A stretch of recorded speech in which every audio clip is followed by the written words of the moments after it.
Today we're going to be talking about Chick-Fil-A. Now it was only about 2 or 3 years ago when I actually got a Chick-Fil-A in my hometown, and we got it in a Lowe's parking lot for some reason. I don't know what that kind of trend is. Now there are some good and bad things about Chick-Fil-A. A good thing, their chicken is thebomb.com. I would say best fast food chicken out there. And that's not including KFC or Popeyes, those are in another tier of fast food. Those fall into the category of restaurants that I don't want to step foot in, and I'm just going to stick to the drive-thru. Now walking into a Chick-Fil-A, first off, you smell chicken. That's a no-brainer.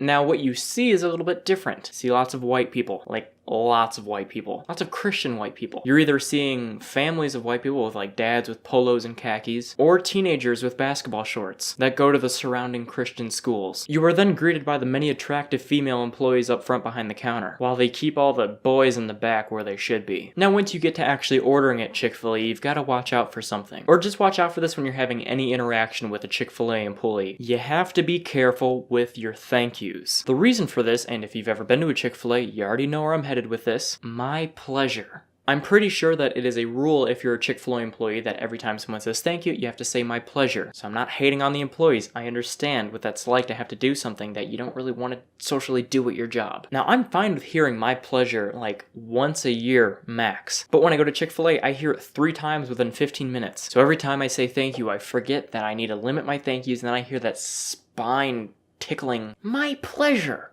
my pleasure. My pleasure. Like nails on a chalkboard. And it's not like I'm just gonna not say thank you. Alright, sir, here's your food. Enjoy. Aren't you going to say thank you? No, I'm not. God damn it. Thank you. My pleasure, sir. Have a great day. Okay, now if you don't know, Chick-fil-A is a Christian company, and they're also closed on Sundays. And it's not because of church or anything, it's actually because, and fun fact if you didn't know this, Chick-fil-A restaurants close and then the employees go to the side of a busy street in front of a shopping mall and protest abortion. So that's where they're at on Sundays, they're actually on the clock. I was so proud of that joke when I thought of it, I called 3 of my friends and told them immediately. But the Sundays thing upsets me because multiple times I have been rused. I drive out to Chick-fil-A on a Sunday, not remembering the whole Sunday spiel, and I realize they're closed and I'm an idiot. Me and my friend Jacob were gonna go one day. That was the only restaurant we had in mind, but they were closed. We forgot, so we ended up going to Chili's. Why Chili's instead of I don't fucking know, but we did it, okay? And the table was sticky, the waitress was slow, my food was lukewarm, and a waitress dropped a whole bunch of plates. So it's all in all, Chick-fil-A, if they would have been open on Sunday, we wouldn't have had to go to Chili's. You know, it actually must suck for vlogging sensation Jason Sunday. Never been able to eat Chick-fil-A because every day is a Sunday, yeah? Alright, now I figured I couldn't do this video without explaining my experience, my traumatic experience that I've had at Chick-fil-A. And no, I'm not gonna Tana Mojo this story up. It's gonna be the facts, realistic, what happened, and you'll know it's true because it's not interesting. It's just unfortunate that it had to happen to me. Well, maybe you do find interest in my unfortunate events, so maybe it is interesting to you, I don't know. Anyways, picture this. It's like maybe a February, maybe a January, I don't know. It's icy, it's cold, it's snowy. Me and Jacob, we're going out, we're gonna get some food. Jacob wants Portillo's, I want Chick-fil-A. We can't compromise, so we just decide we're gonna go to both. So we go to Portillo's, Jacob gets his food, and then we drive over to Chick-fil-A. Jacob stays in the car, I go in to order my food. All goes well, I go in, I get my food, get my lemonade, and I come out. Now I'm being cautious of the ice on the ground. I'm not gonna slip and lose this meal. Definitely not gonna fall in front of people, especially the attractive employees behind the counter. I don't want them to see this. I get to Jacob's car. I open the door, let my guard down for a split second. I go to maneuver my way into the car, 1 foot is lifting up to get into the car. I lose control to a completely different entity that is living inside my body. Everything goes in slow motion.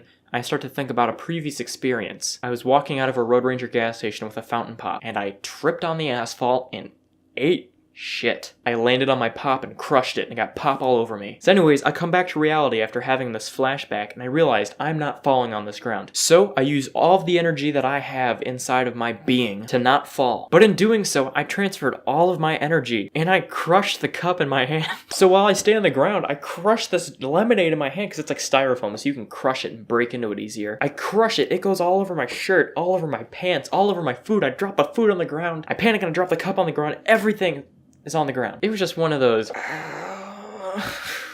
And I knew I had to go back in there because they're going to give me my replacement food for free. They're not just going to make me pay for another thing of food. They're nice people. I walk in there. I am a sad fuck. I am covered in lemonade that is almost frozen to me now. They see me and they all just get that look when you know when you see like a puppy that's wet and cold? They gave me that look. Oh my god, are you okay? Girls, let's pray. Let's pray. Okay, they didn't do that. But they did give me my food and they asked if I was okay. I said yes. I didn't fall. I didn't hit the ground, alright? At least I didn't do that. But I got my food and went on my way and had an awful night with my cold, sugary, lemonade covered body. But all that had nothing to do with Chick-fil-A. Honestly, it was just me being a fool. Okay, maybe I did Tana Mojo this story because all it was, yeah, I got my food and I slipped and the food fell on me. Well, that's all I really have to say about Chick-fil-A.